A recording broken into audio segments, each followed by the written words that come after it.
산부 예배 오신 여러분을 주님의 이름으로 환영합니다.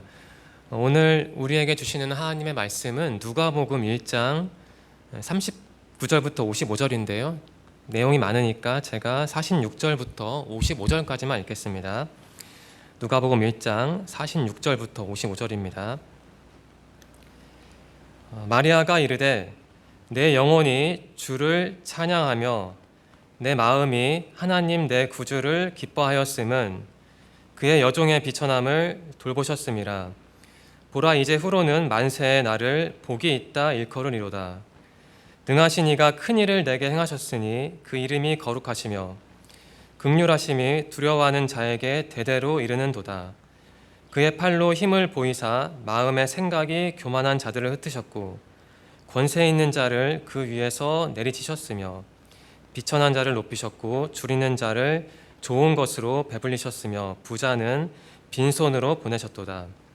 그 종 이스라엘을 도우사 긍휼히 여기시고 기억하시되 우리 조상에게 말씀하신 것과 같이 아브라함과 그 자손에게 영원히 하시리로다 하니라. 아멘.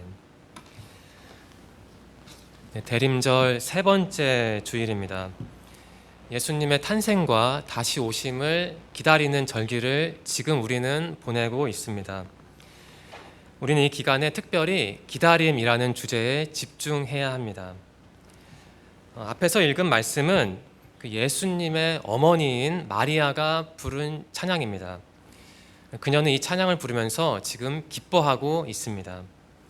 그 기쁨과 깊이 맞물린 주제가 바로 기다림입니다. 아들 예수가 탄생하기를 기다리는 마음이죠. 마리아는 기뻐하며 예수님을 기다리고 있는 것입니다. 저는 대림절을 보내는 우리 청년들이 그 마리아의 마음과 행동을 묵상하고 본받기를 바랍니다. 마리아 찬양에 바로 앞선 내용이 있죠. 그것은 마리아가 그 엘리사벳이라는 사람을 방문한 일입니다. 두 사람은 친족 관계입니다. 여러분, 엘리사벳이 누구인지 잘 아시죠? 바로 세례 요한의 어머니입니다. 어느 날 마리아는 천사의 예언을 듣게 됩니다. 아이를 갖게 될 것이며 그 아이의 이름은 예수라는 예언이었습니다. 또한 그 아이는 하나님의 아들이라 불릴 것이라는 예언이었습니다. 마리아는 처음에 그 예언을 온전히 믿을 수가 없었습니다. 왜냐하면 자신은 결혼이 아니라 약혼한 상태여서 임신할 수가 없었기 때문입니다. 당시에는 약혼과 결혼을 좀 엄격하게 구분했던 것 같습니다. 그때 천사는 마리아에게 엘리사벳을 언급합니다. 엘리사벳도 나이가 많았음에도 불구하고 아이를 가졌고 그 기간은 무려 6달이었습니다. 마리아는 그 이야기를 듣고 곧바로 엘리사벳을 방문합니다. 39절입니다.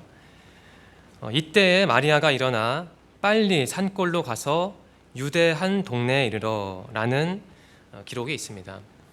엘리사벳의 집은 마리아가 살던 나사렛에서 3일 정도 거리에 있었다고 합니다. 거리로 환산하면 대략 130km에서 160km 정도였다고 합니다. 여기서 우리는 그 마리아의 순종을 발견할 수 있습니다. 이 빨리라는 부사가 그 마리아의 순종을 반영하는 단어입니다. 우리 청년들에게 질문하겠습니다. 우리 청년들은 그 순종하는 사람입니까? 전에 제가 설교 중에 이런 말씀을 드렸습니다. 사랑은 말이 아니라 행동이듯이 신앙은 명사가 아니라 동사입니다. 이런 말씀을 드렸습니다. 동사로서의 신앙, 이것을 증명하는 게 바로 행동입니다. 그 마음만으로는 정말 부족하죠. 사랑이든 신앙이든 마음만으로, 말로만은 할 수 있는 건 아닙니다. 마리아는 천사의 예언을 듣고 지체 없이 행동했습니다. 천사는 하나님의 대언자니까 천사의 말은 곧 하나님의 말씀이죠. 마리아는 하나님의 말씀에 신속하게 반응했던 겁니다. 하나님을 바라보고 그분을 신뢰하는 마리아의 신앙이 이 장면에서 고스란히 드러납니다. 그렇다면 여러분의 신앙은 어떻습니까? 마리아의 신앙과 여러분의 신앙을 한번 비교해 보십시오. 무엇이 동일하고 무엇이 다릅니까? 마리아는 우리 신앙의 선배라고 할 수 있습니다. 저는 이 자리에 계신 모든 분들이 마리아의 삶을 유심히 관찰하시고 나름의 교훈을 꼭 얻으시기를 바랍니다. 마리아는 엘리사벳을 방문했습니다. 엘리사벳은 마리아를 본 후 마리아가 임신한 상태임을 바로 알아차렸습니다. 41절과 42절인데요. 우리 다 함께 읽을까요? 41절과 42절입니다. 시작. 엘리사벳이 마리아가 문안함을 들으매 아이가 복중에서 뛰노는지라. 엘리사벳이 성령의 충만함을 받아 큰 소리로 불러 이르되 여자 중에 내가 복이 있으며 내 태중의 아이도 복이 있도다. 이렇게 엘리사벳은 마리아에게 말했습니다. 마리아가 찾아와서 인사했을 때 엘리사벳은 자기 뱃속에 있는 아이, 그 6개월 된 아이가 뛰노는 것을 느꼈습니다. 그리고 엘리사벳은 그 성령의 충만함을 받아 마리아에게 이렇게 말을 하죠. 제 말로 바꾸겠습니다. 마리아여, 당신은 복을 받은 사람입니다. 당신의 몸속에 있는 그 아이도 복을 받았습니다. 라고 엘리사벳은 마리아에게 말했습니다. 엘리사벳은 성령과 동행하는 사람이었습니다. 그래서 그녀는 다른 사람의 복을, 마리아의 복을 알아보았고 또 다른 사람을 축복하는 사람이 아니었을까라는 생각을 저는 했습니다. 좀 불편한 말씀을 드리겠습니다. 많은 사람이요, 타인이 잘 되는 것을 진심으로 축하하지는 않는 것 같습니다. 되게 질투를 하죠. 질투는 인간 본연의 모습입니다. 저는 이 자리에서 그러한 본연의 모습을 비판하거나 공격하려는 게 아닙니다. 다만 신앙인이라면 달라야 한다는 일반적인 말씀을 드리고 싶습니다. 이와 관련하여 제가 수년 전에 겪은 일을 말씀드리고 싶습니다. 개인적인 내용을 잠시 말씀드릴 텐데요. 여러분의 양해를 미리 구합니다. 당시 저는 모 신학교 석사 과정 합격 통지서를 받았습니다. 오랫동안 준비하고 꿈꿔왔던 일이라 저는 무척 기뻤습니다. 물론 저희 어머니도 기뻐하셨습니다. 어머니는 교회 출석하시는 교회 담임 목사님께 제 이야기를 하셨다고 합니다. 그리고 이후에 그 사모님으로부터 들은 이야기를 저희 어머니는 저에게 말씀해 주셨습니다. 목사님이 제 소식을 듣고 너무 기뻐하셔서 사모님이 목사님을 보고 이러한 말씀을 하셨다고 합니다. 당신은 우리 아들 일보다 남의 아들 일을 더 기뻐하나요? 라고 말씀하셨다고 합니다. 저희 어머니가 그 사모님과 가까운 사이여서 알게 된 내용입니다. 그 목사님에게는 제 또래의 아들이 있습니다. 그리고 저는 그 교회의 교인이 아니었습니다. 그런데도 그분은 크게 기뻐하셨다고 합니다. 그 보잘것없는 사람인 제가, 자기 교회 교인도 아닌 제가 단지 그 신학교에 입학했다는 이유만으로 그렇게 기뻐하셨다고 합니다. 저는 그 목사님 덕분에 이런 생각을 하게 되었습니다. 진짜 신앙인은 다른 사람이 잘 되기를 바라는 신앙인이 아닐까.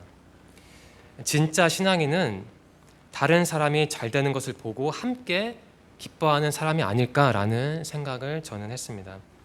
본론으로 돌아오겠습니다. 엘리사벳은 마리아의 기쁨을 보면서 자신도 기뻐했습니다. 43절과 44절을 제가 읽겠습니다. 내 주의 어머니가 내게 나아오니 이 어찌된 일인가. 보라, 내 문안하는 소리가 내 귀에 들릴 때에 아이가 내 복중에서 기쁨으로 뛰놀았도다. 이렇게 고백합니다. 한마디로 엘리사벳은 자신의 기쁨과 마리아의 기쁨이 공명하는 것을 체험했습니다. 우리는 이러한 엘리사벳을 보고 두 가지를 발견해야 합니다. 두 가지를 고민해야 합니다. 하나는 이 엘리사벳의 겸허함입니다. 그리고 다른 하나는 엘리사벳이 자신의 기쁨을 은혜라는 관점에서 이해하고 있다는 사실입니다. 43절 전반부에 이런 기록이 있죠.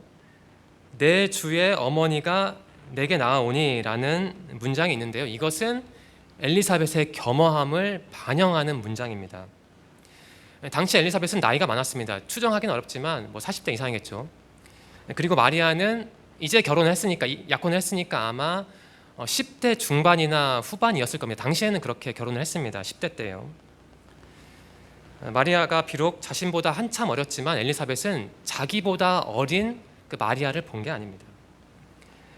엘리사벳은 주님, 그러니까 예수님을 잉태한 임신한 마리아를 보았던 겁니다. 엘리사벳은 이처럼 겸허한 신앙인이었습니다. 어느 국어사전에 따르면 겸허함은 이렇게 정의됩니다. 스스로 자신을 낮추고 비우는 태도라고 합니다. 그런데 이 단어의 정의를 들으시면 떠오르는 분이 없습니까? 스스로 자신을 낮추고 비우는 태도, 예수님이 떠오르죠. 이 단어는 우리가 예수님을 묘사할 때 자주 사용할 수 있는 단어입니다. 예수님은 스스로를 낮추셨고 또 스스로를 비우셨습니다. 우리를 위해서요. 엘리사벳의 겸허함은 예수님의 그러한 겸허함을 연상시킵니다. 한번 이렇게 정리해 보겠습니다. 엘리사벳은 주님을 알고 믿고 따르는 신앙인이었습니다. 이 진술을 대림절에 맞게 한번 다르게 표현해 보겠습니다. 엘리사벳은 주님만을 기다리는 순도 높은 신앙인이었습니다. 우리 청년들은 이러한 엘리사벳을 보고 무엇을 느낍니까? 어떠한 교훈을 얻었습니까? 엘리사벳은 겸허한 사람이었다는 사실을 앞에서 살펴보았습니다.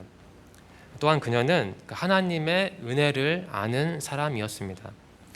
43절 후반부에 이러한 고백이 있죠. 이 어찌된 일인가, 이러한 고백이 있습니다. 이것은 의문문은 아니고요, 감탄사입니다. 이 감탄사가 의미하는 바는 이렇습니다. 그러니까 바꿔 말하면 이렇습니다.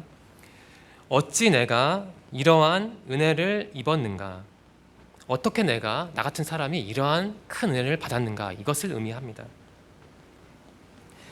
엘리사벳은 평범한 사람이었습니다. 사실 평범함에도 못 미치는 사람이었죠. 그러한 사람에게 곧 오실 주님과 그분을 잉태한 그 사람을 만난 사건은 그야말로 기쁨과 경외의 사건이었습니다.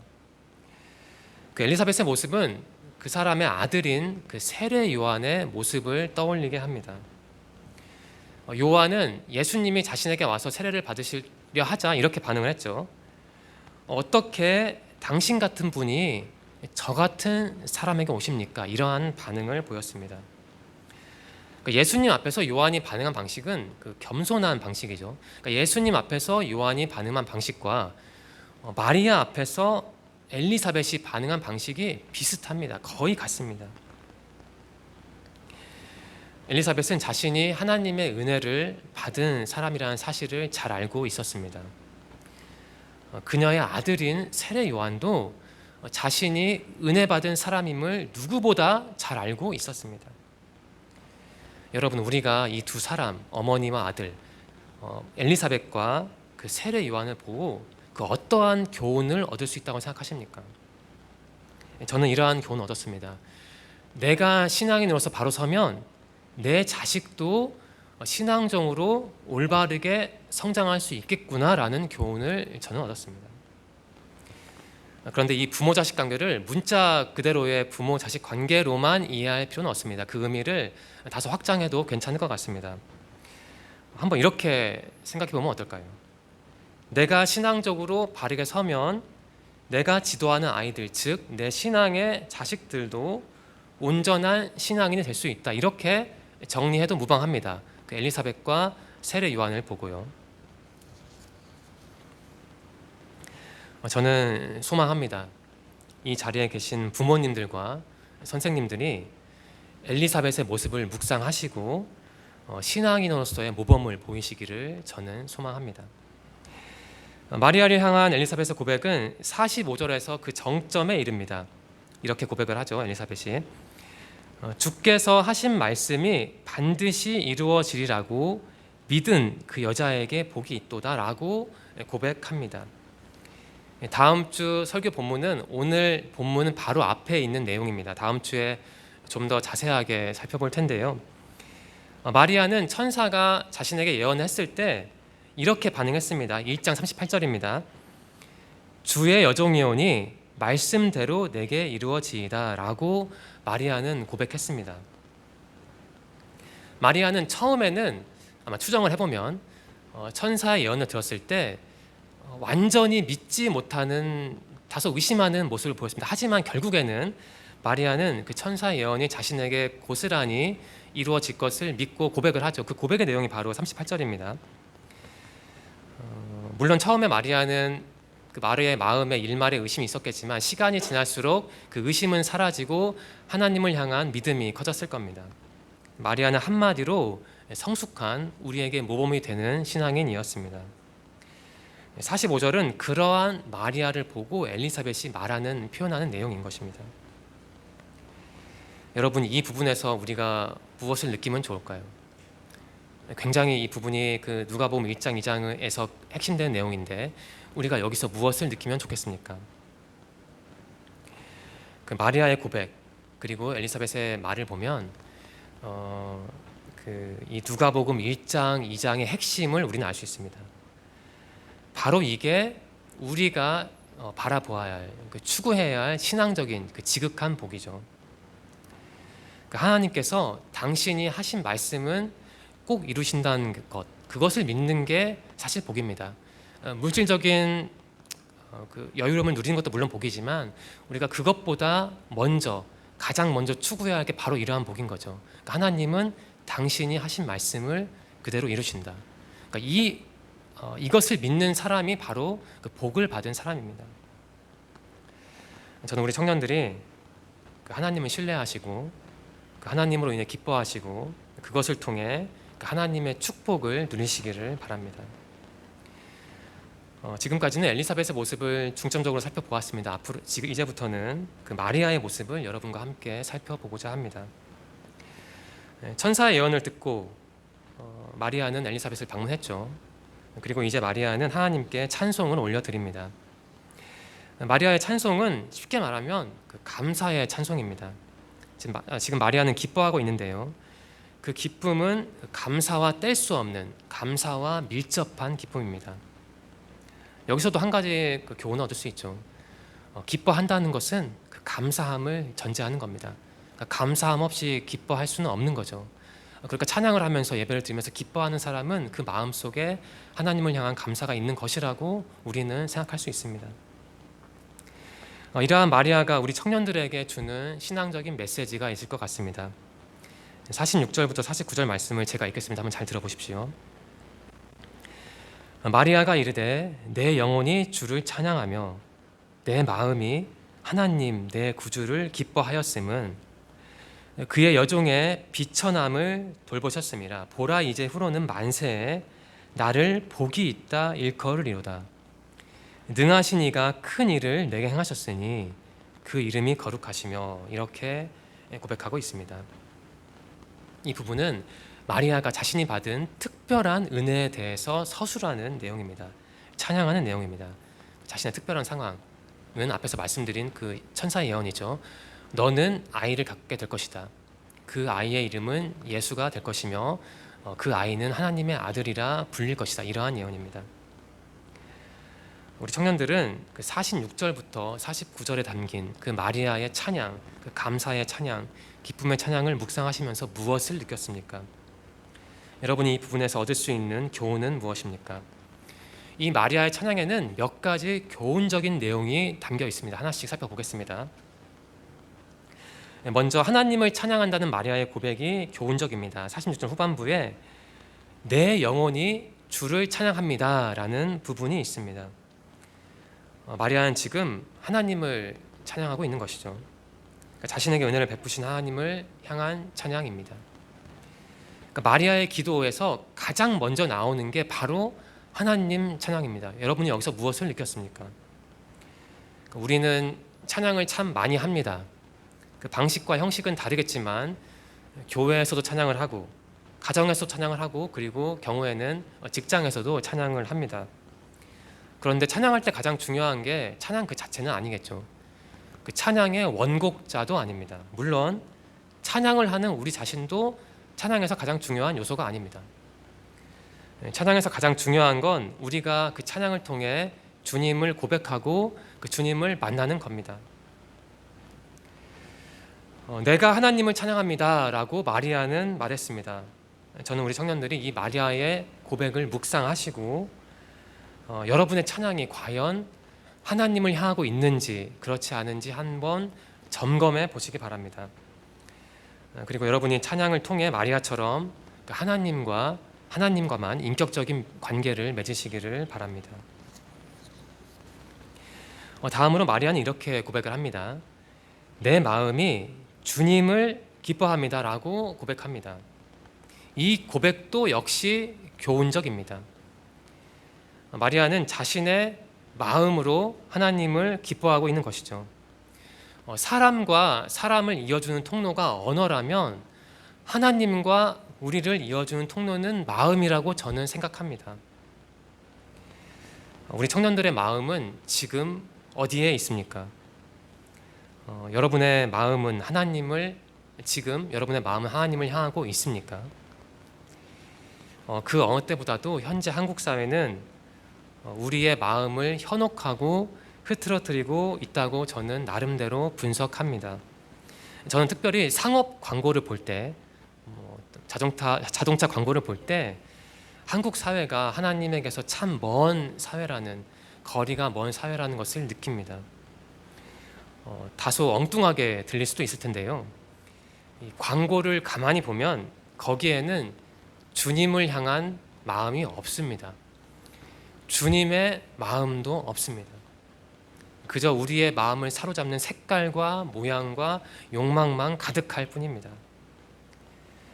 심지어 하나님만을 찬양해야 할 기독교 방송과 기독교 도서에도 주님을 향한 사람의 마음을 찾아보기가 어렵습니다. 여러분은 기독교 방송을 보면서 도서를 읽으면서 많이 은혜를 받습니까? 물론 모든 기독교 방송과 모든 기독교 도서가 그렇다는 게 아닙니다. 어떤 일부 기독교 방송, 일부 기독교 도서가 그렇다는 거죠. 어떤 방송과 기독교 방송과 도서는 겉으로는 하나님께 영광을 돌린다고 합니다. 그런데 가만히 보면 그 사람의 성공담 그 이상 그 이하도 아닙니다. 여러분 그것을 꼭 분별하기 바랍니다. 우리가 사는 사회가, 우리가 접하는 일부 기독교 방송과 도서가 그렇습니다. 하나님을 향한 마음은 희미하거나 부재하고 대신 하나님을 배경 삼아 자기 자신을 앞세우려는 마음이 가득합니다. 쉽게 표현해 볼까요? 하나님을 이용해서 부자 되려는 마음이 가득합니다.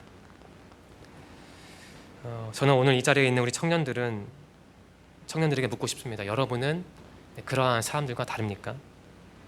저는 다를까요? 내 마음이 주님을 기뻐합니다라는 마리아의 고백이 우리 모두의 고백이 되기를 저는 간절히 소망합니다. 이어서 마리아는 고백합니다. 하나님이 보잘것없는 자신을 돌보셨고 자신을 위해 놀라운 일을 하셨다는 고백을 합니다. 이 고백 역시 교훈적입니다. 마리아는 당시 기준으로 볼 때 사회적으로 높은 지위에 있는 사람이 아니었습니다. 아마 그녀는 좀 불편하게 표현하면 돈 없고 좋은 옷도 못 입었을 테고 대저택이 아니라 허름한 흙집에서 살았을 겁니다. 누구도 그녀를 주목하지 않았을 겁니다. 어쩌면 그녀는 살면서 차별 대우를 받았을지도 모릅니다. 가진 게 없다는 이유로 무시당했을 수도 있습니다. 마리아는 그야말로 낮은 사람이었습니다. 그런데 하나님은 그러한 마리아를 돌보셨습니다. 하나님은 마리아를 위해 큰 일을 하셨습니다.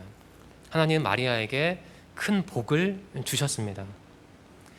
우리 청년들은 여기서 무엇을 느꼈습니까? 어느 신학자는 마리아의 찬양에 대해 중요한 메시지를 줍니다. 다소 길지만 제가 그대로 인용하겠습니다. 좀 길지만 잘 들어보십시오. 마리아의 찬송에는 신분 신학이 반영되어 있다. 사회적 위치는 수입 지출의 규모나 혹은 우리가 살고 있는 주소지만의 문제가 아니다. 우리는 하나님이 부자와 유명한 사람들을 더 선호하시고 더 좋아하시는 것으로 간주하거나 그러니까 부자와 유명한 사람들이 그들이 축복받고 능력 있는 사람들이라고 간주하는 경향이 있다. 그러나 이 본문은 잘 들어보십시오. 하나님이 겸손하고 가난한 사람들을 귀하게 여기신다는 사실을 분명히 한다. 우리는 그들을 그러니까 가난한 사람들을 종종 무시하곤 하지만 하나님은 그들을 주목하신다.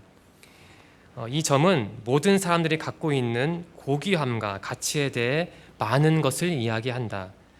하나님께 중요한 문제가 되는 주소는 그 사람이 몇 번가에 살고 있는지 혹은 은행 계좌가 어떤지에 대한 것이 아니라 사람들의 마음에 찍힌 스탬프에 대한 것이다. 이렇게 말하는 신학자가 있습니다.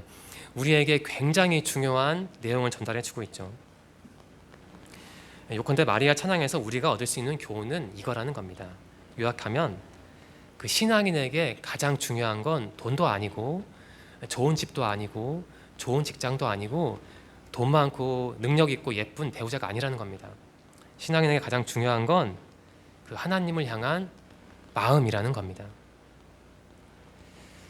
하나님은 당신에게 마음을 주는 사람을 사랑하시고 축복하십니다. 물론 하나님에게 마음을 주지 않고 하나님께 등 돌린 사람도 물론 사랑은 하시겠죠.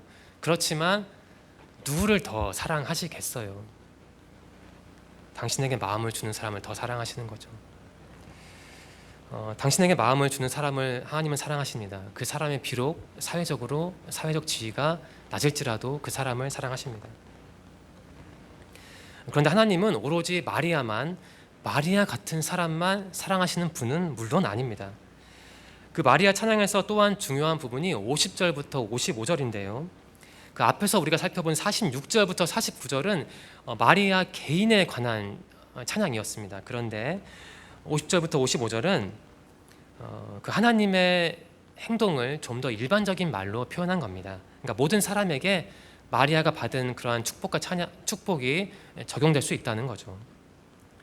구체적으로 말씀드리면 하나님이 어떤 부류의 사람들을 어떻게 다루시는지에 대한 일반적인 고백과 찬양이 바로 50절부터 55절의 내용입니다.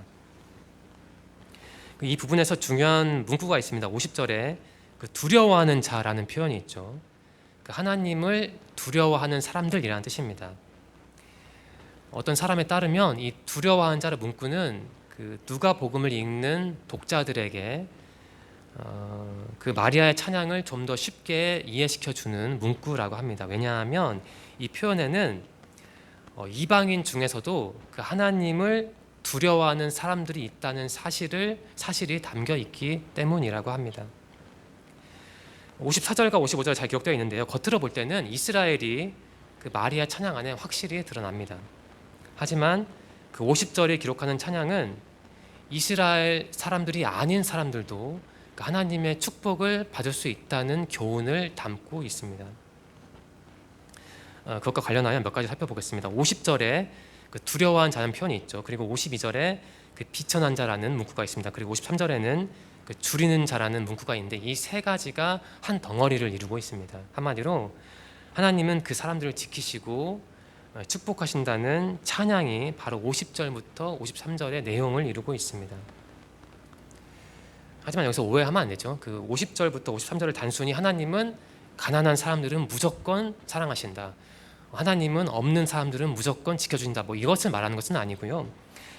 그렇게 단순하게만 해석해서는 안 됩니다. 여기서 가난한 사람들은 물론 물질적으로 가난한 사람들을 의미하기도 하지만 1차적으로 경건한 가난한 사람들입니다. 달리 말하면 하나님께 자신의 몸과 마음과 영혼을 고정한 사람들을 의미합니다. 한번 이렇게 정리해 보겠습니다. 하나님은 마리아처럼 당신에게 마음을 주고 당신을 찬양하며 의지하고 바라보는 사람들을 축복하신다. 이렇게 정리해도 무방합니다. 지금까지 마리아 찬양 그리고 마리아가 그 엘리사벳을 방문한 그 둘이 함께한 내용을 살펴보았습니다. 세 가지 질문을 우리 청년들에게 드리고 싶습니다. 이 질문을 통해 이 본문을 여러분 나름의 방식으로 입체적으로 한번 정리해 보시기 바랍니다. 첫 번째 질문입니다. 엘리사벳은 마리아가 받은 복을 진심으로 축하했습니다. 그러니까 엘리사벳은 마리아의 기쁨을 자신의 기쁨으로 여겼습니다. 엘리사벳의 성숙함이, 타인의 복을 질투하지 않는 그 신앙적 성숙함이 우리 청년들에게 주는 교훈은 무엇입니까? 두 번째 질문입니다. 엘리사벳과 마리아는 우리 신앙의 선배라고 할 수 있죠.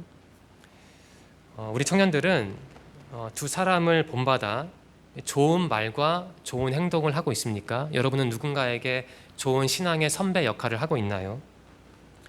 세 번째 질문입니다. 마리아는 하나님을 찬양했습니다. 그 하나님만을 찬양했습니다. 하나님을 나의 하나님으로 인정했습니다. 하나님께 자신의 마음을 드렸습니다. 우리 청년들은 마리아처럼 여러분의 마음을 하나님께 드리고 있습니까? 설교를 마무리하겠습니다. 오늘 우리는 주님을 기다리는 사람들이 걸어야 할 신앙의 길을 배웠습니다. 신앙의 길은 좁은 길입니다. 아무런 마찰과 저항이 없는 길이 아닙니다. 신앙인으로 산다는 건 아픔과 눈물과 고민을 의미합니다. 어쩌면 엘리사벳과 마리아도 신앙인으로서 살아가면서 힘든 일을 참 많이 겪었을 겁니다.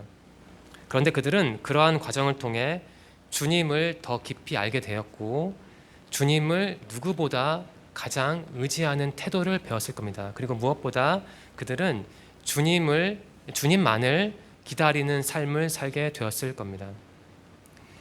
주님을 기다리는 대림절입니다. 저는 우리 청년들이 엘리사벳과 마리아처럼 주님과 온전한 관계를 맺기를 바랍니다. 이번 주 누가복음 말씀을 깊이 정밀하게 묵상하십시오. 반복적으로 묵상하십시오. 그래서 여러분이 대림절의 신앙을 체득하기를 간절히 소망합니다. 기도드리겠습니다. 하나님 감사합니다. 우리 청년들이 주의를 잊지 않고 예배드리게 하시니 감사합니다. 또한 예배드릴 수 있는 시간과 공간을 주셔서 감사합니다. 하나님, 오늘 우리는 엘리사벳과 마리아를 통해 소중한 교훈을 얻었습니다. 우리 청년들이 설교 시간에 배운 점을 일상에서 적용하기를 소망합니다. 우리 청년들이 주일을 하나의 토대로 삼아 월요일부터 토요일까지의 삶을 신앙적으로 만들기를 소망합니다. 지난주도 함께 하신 주님, 새로운 일주일이 우리 앞에 있습니다. 세상에서 살아갈 때 우리의 몸과 마음과 영혼을 지켜 주시옵소서. 다음 주에도 다 함께 예배드릴 수 있도록 인도하여 주시옵소서. 예수님의 이름으로 감사하며 기도드립니다. 아멘.